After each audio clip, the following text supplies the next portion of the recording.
जय गुरुदेव, जय माता महाकाली। दोस्तों, हम भगत जी आप सभी लोगों का काली देव टोनी टोट के चैनल में आदरपूर्वक स्वागत करते हैं। 1 रुपए का सिक्का डालते ही दौलत भरी पैसों का ढेर लगा देगी। हाँ दोस्तों, आपने बिल्कुल सही सुना। दोस्तों, इस बार हम आप सभी लोगों के लिए बहुत ही आसान, बहुत ही सरल दौलत भरी की साधना लेकर आए हैं। दोस्तों, इस साधना में मात्र मात्र 1 रुपए का खर्चा है और कोई मंत्र जाप नहीं करना है, कोई सामग्री नहीं लेनी है, आपने कोई दिशा बंधन नहीं, कोई नियम नहीं, आपने कुछ खाया है, कुछ भी याद धोया नहीं धोया। और इस साधना को आप किसी भी दिन कर सकते हो, लेकिन रात्रि का जो समय रहेगा वह आपके 8:30 बजे के बाद का ही रहेगा। खुले शब्दों में बता रहे हैं, 8:30 बजे के रात्रि का समय रहेगा। इसमें कोई खर्चा नहीं। और यहाँ तक कि जैसे कि आप जो है, जिसकी आपने कुछ खाया, कुछ पिया, नहाया धोया, कोई दिशा बंधन इसमें नहीं है। किसी भी दिन कर सकते हो आप। जो आपको लगी आप परेशानी में, आप दिक्कत में हो, आप जो भी रिलेटेड परेशानी रही है दोस्तों, आपकी धन दौलत जो भी परेशानी है ना, तो इस साधना को आप कर सकते हो। बस ये है दोस्तों कि 8:30 बजे के बाद में आपको करना है। तो दोस्तों, वीडियो आपको संपूर्ण देखनी है। आधा अधूरा देखोगे तो हमारे समझाने का और आपके समझने का कोई फायदा नहीं निकलेगा। तो वीडियो आपको संपूर्ण देखनी है, उसके बाद में साधना संपन्न करनी है। तो दोस्तों, हम आपको एक एक करके बताएंगे, गहराई से बताएंगे। बताने से पहले हम आप सभी लोग कुछ कहना चाहते हैं कि दोस्तों, हमारे द्वारा किसी भी तरह की सामग्री का विक्रय नहीं किया जाता है। यदि आप चैनल पर नए हैं तो चैनल को सब्सक्राइब करें, वीडियो को लाइक करें और ज़्यादा से ज़्यादा अपने दोस्तों लोगों में शेयर करें, ताकि वो भी इस तरह के ज्ञान से परिचित हो सके, लाभ उठा सकें। दोस्तों, शाम का जो समय रहेगा 8:30 बजे का रहेगा। 1 रुपए का सिक्का लेना है आपको, मात्र मात्र 1 रुपए का सिक्का लेना है। आपके पास में 1 रुपए का सिक्का होगा ही होगा। आपने नहाया धोया, आपकी इच्छा है तो ना लीजिए, आपकी इच्छा है तो मत नहाइए, ठीक है। करना क्या है दोस्तों, 1 रुपए का सिक्का तो हर किसके पास में रहता है, ठीक है। कोई दिशाबंध नहीं, कोई नियम नहीं। पहले से आपको देख लेना आपको क्या चाहिए परी से। परी से आपका कोई रोग है, कोई दोष है, कोई केयर करा है, जो भी छुटकारा पाना हो ना, पहले ही आप देख लेना, ठीक है। आपको डर भय लगता है तो सुरक्षा का वजह लगा लेना, डर भय नहीं लगता है तो कोई बात नहीं है। 8:30 बजे के बाद में जब शमशान आस पास में शमशान जहाँ मुर्दे जलाए जाते हो, ठीक है। शमशान तो जहाँ पर लोग, शमशान जहाँ मतलब सुन सन्नाटा हो, मतलब एकदम एकांत हो, तो शमशान को तो जहाँ पर लोग कमाते जाते हो तो उसको शमशान कह सकते हो। लेकिन जहाँ पर मुर्दे जलाए जाते हैं ना, उसको मरघट या फिर अपनी भाषा में शमशान भी कह सकते हो। तो बस इस बात का ध्यान रखना, अन्य कोई शमशान नहीं चलेगा। जहाँ पर मुर्दे जलाए जाते हैं, जिसे मरघट बोलते हैं, वही शमशान आपको चयन करना है। वही मरघट आपके भाषा में जो भी बोलते हैं, वो आपको चयन करना है, ठीक है। 8:30 बजे के बाद में जब घर से निकलो, हमने आपको पहले ही बता दिया, आपको डर भी लगता है तो सोचे कभी लगा सकते हो, आपको डर भी नहीं लगता तो कोई बात नहीं, ठीक है। 8:30 बजे के बाद में जब जाओ ना आपके आसपास में, ठीक है, तो जब जाओ घर से निकलो तो मतलब ध्यान ध्यान रखना, हम पहले बताते थे, माता पिता का आशीर्वाद, गुरु का आशीर्वाद, ठीक है। मतलब गणपति जी पूजा, गुरु नहीं तो गुरु का चयन कर लेना। गणपति जी पूजन, माता आदिशक्ति भवन शिव का पूजन, फिर कुलदेवी देवता, कुल पितरों का, गांव की क्षेत्रपाल का, नवनाथ चौरासी धरती माता आकाश पिता का, और आपका जो भी इष्ट हो सभी देवता प्रणाम कर लेना है, ठीक है। उसके बाद में घर से आपको निकलना है। किसी से टोक हटा की बातचीत आपको रास्ते में नहीं करनी है। शमशान के समीप पहुंचो तो माता शमशान वाली को आपको प्रणाम कर लेना है, ठीक है। और आपकी जिसकी आप जिस भी देवी देवता को शमशान से मानते हैं, मैं इसकी मेन देवी माता शमशान काली है ही, ठीक है, उसको प्रणाम करना। बाबा काल भैरव को प्रणाम कर लिया। फिर जो है आप जिस भी देवी देवता की शमशानी जो कई प्रकार की होती है, फिर जो भी आपका देवी देवता रहो, ठीक है, उसको है, या फिर जो है माता शमशान काली को, एक काल भैरव का प्रणाम कर सकते हो। क्योंकि काल भैरव के रूम में बाबा महाकाल तो वहाँ है ही, ठीक है। बाबा काल भैरव या फिर महाकाल भैरव, आप अपनी भाषा में मतलब जो भी आप जिसको भी, हम तो आपकी भाषा में कहते हैं, आपकी जो आप जो भी मानते हो, आप माता शमशान काली को मानते हो या फिर बाबा काल भैरव को मानते हो, फिर बाबा महाकाल को मानते हो। वहाँ पर तो देखो है ही, बाबा महाकाल भी है, माता महाकाली भी है, ठीक है। आप जिसको भी मानते हो आपको प्रणाम कर लें, ठीक है। प्रणाम करने के बाद में कहना है कि हे माता शमशान काली, हे स्थानीय देवी देवता, मैं आपको प्रणाम करता हूँ, मेरा प्रणाम स्वीकार करें।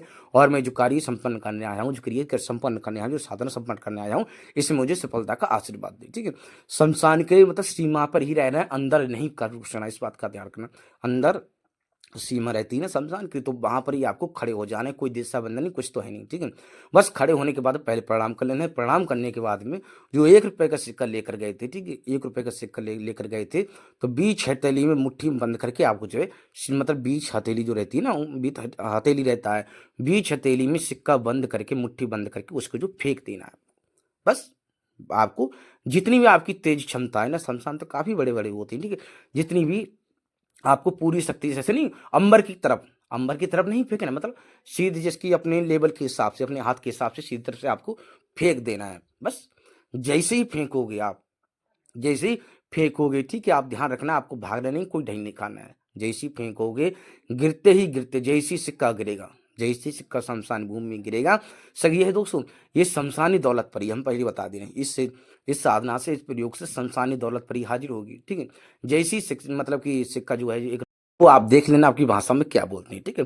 बस जैसे ही वो गिरेगा तुरंत की तुरंत जो मतलब कि शमशानी दौलत परी वो प्रकट हो जाएगी। वो कहेगी बता क्या चाहता है, मुझे क्यों जागृत किया, ठीक है। बस डरना नहीं, भय नहीं खाना। आपकी जो भी समस्या, आप जो भी समाधान चाहते हो, तत्काल की तत्काल, बस तत्काल के तत्काल आपकी समस्या, आपकी जो भी अड़चन है, जो भी समस्या है, जो भी दिक्कत है, आप बयान कर देना। जो भी आप माँगना चाहते हो उससे माँग सकते हो। हाँ, इस बात का ध्यान रखना कि कुछ लोग कहते हैं किसकी आन दे, इस जो है शमशानी दौलत परी है दोस्तों, ये शमशानी दौलत परी माता शमशान काली की आन दे सकते हो आप, ठीक है। बाबा काल भैरव की आन दे सकते हो, ठीक है। बस जिसकी स्त्री है तो आप जो है माता शमशान काली की आन दे सकते हो। बस आन भी हमने आपको बता दी। बस आप अपने देख लेना आपकी समस्या क्या है, आपकी समस्या जो मतलब अपनी समस्या के हिसाब से आप जो है उससे प्राप्त कर सकते हो, जो भी मतलब। बस इस बात का ध्यान रखना, वो ₹1 का सिक्का आपको वापस लौटा के नहीं देगी। ₹1 का जो सिक्का है वो कहे, आप कहो कि आप भीतर जाना भी मत शमशान में, ठीक है? भीतर सीमा पर ही खड़े रहना, भीतर मत जाना। हमने पहले ही बता दिया, आपको डर भय लगता है तो आप सुरक्षा कवच लगा कर जाएँ, डर भय नहीं लगता है सुरक्षा कवच ना भी लगाएँ, ठीक है? बस अरे जहाँ लोगों का उद्धार होता है जाकर, आप ज़ाहिर-सी बात है, जहाँ पर जो है लोग मतलब पंच महाभूतों में विलीन हो जाते हैं जाकर, ठीक है? एक प्रकार से कुछ लोग इसे अपवित्र मानते हैं, लेकिन तंत्र क्षेत्र में इसे पवित्र, आप जो समझदार हो दोस्तों, ठीक है? हम सब कुछ वहाँ पर मतलब जहाँ पंच तत्वों में विलीन होता है शरीर, मनुष्य को जो है मोक्ष प्राप्त होती है जहाँ पर जाकर, तो वो आप अपने हिसाब से, कुछ लोग इसे अपवित्र मानते हैं, शमशान घोषित मतलब कि ना। तो वैसे तो तंत्र हमारे लिए तो भई पवित्र स्थल है, आप अपने हिसाब से देख सकते हैं, ठीक है। तांत्रिकों लिए भई, 5 जो तांत्रिक होते हैं, जो भगत होते हैं, जो तंत्र क्षेत्र में रुचि रखते हैं, तो उनके लिए तो वो मतलब स्वर्ग है, एक पवित्र क्षेत्र है। और जो वैसे भी आप लोग समझदार हो दोस्तों, ठीक है? इस पे हम ज़्यादा वो नहीं। तो दोस्तों आपकी अपने देख लेना आपकी क्या समस्या है, उसी समस्या से आपका आपका समाधान मिल जाएगा दोस्तों, ठीक है? ₹1 के सिक्के में आप ना पड़े, आपका समाधान हो जाए, आपकी इच्छा के अनुसार आपको परी जो आपको वरदान दे दे, आपको जो है नमन करके वहाँ से आगे लेनी है और आपको अपने घर चले आना है, ठीक है? घर में घुसने से पहले आपको हाथ-पैर धो लेने हैं, नहाने में सक्षम हो तो नहा भी सकती हो। उसके बाद में आप जो है घर में अपना जो भी काम करना चाहते हो, आप सब संपन्न कर सकते हो। दोस्तों बहुत ही आसान है, बहुत ही सरल है, कुछ लोगों को ये सरल ना भी लगे, लेकिन कोई डर नहीं, कोई खर्चा नहीं, ₹1 का ही खर्चा है केवल, ठीक है? तो दोस्तों इस साधना को करके आप अपने जीवन में आगे बढ़ सकते हो, जो भी समस्या है उस समस्या से बाहर निकल सकते हो। हाँ, दोस्तों कुछ हम आपसे और भी कुछ कहना चाहते हैं, जिसकी काफ़ी लोगों को प्रश्न आ रहे थे कि दिन में की जाने वाली साधनाएँ। देखो दिन में की जाने वाली साधनाएँ रात में इसलिए ज़्यादातर संपन्न की जाती हैं कि रात में एकांत रहता है। दूसरा जो है जिसकी आप जो है शमशान में करोगे तो कम से कम लोग आपको देख पाएँगे, या फिर जो है एकांत में कहीं पर भी करोगे तो कम से कम एक तो जो है शून्य शांत रहता है एकदम, ठीक है? दिन में जो रहता है, जो तमाम मतलब कि शोर-शराबा वगैरह-वगैरह रहते हैं, ऐसा नहीं, दिन में भी साधना की जाती है। और कई प्रकार आपने जिसकी क्या बोलते हैं, सूर्य ग्रहण। अब मान लीजिए सूर्य ग्रहण दिन में लग रहा है, ज़ाहिर-सी बात है सूर्य ग्रहण है तभी तो दिन में लगेगा, ठीक है? जब सूर्य पर लगेगा तभी सूर्य ग्रहण करेगा, और सूर्य ग्रहण मतलब दिन में ही लगेगा। तो दिन में की जाने वाली साधना है वो तो ग्रहण काल में की जाने वाली साधना है, ठीक है? तो कुछ लोगों का प्रश्न था कि जो है आप जो है दिन में की जाने वाली साधनाएँ, तो दिन में की जाने वाली साधनाएँ हम जो है कई प्रकार की साधनाएँ होती हैं, लेकिन एकांत होना चाहिए। आप कहो कि शमशान जो आपके गाँव में कई प्रकार के लोग प्रश्न आते हैं कि पहले ज़माने में जो है कुछ समय पहले 1-2 पीढ़ी से पहले ना, 2 पीढ़ी से पहले शमशान काफ़ी दूर था गाँव से। और जो चौथी पीढ़ी आई है, 2 पीढ़ियों से जो चौथी पीढ़ी आई है, तो शमशान बीच गाँव में आ गया। 2 पीढ़ी से पहले शमशान काफ़ी दूर था गाँव से, लेकिन जैसे ही 2 से 4 हुए हैं ना कर, तो 4 पीढ़ी आते-आते जो है शमशान जो है बीच गाँव में आ गया। तो आप ज़ाहिर-सी बात है, आप देख सकते हो मतलब आपको साधना करनी है तो एकांत होना ज़रूरी होता है, ठीक है?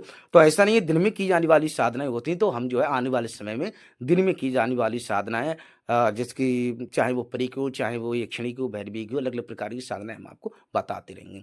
तो दोस्तों हम आप सभी लोगों से आगे चाहते हैं। जय गुरुदेव, जय माता माता।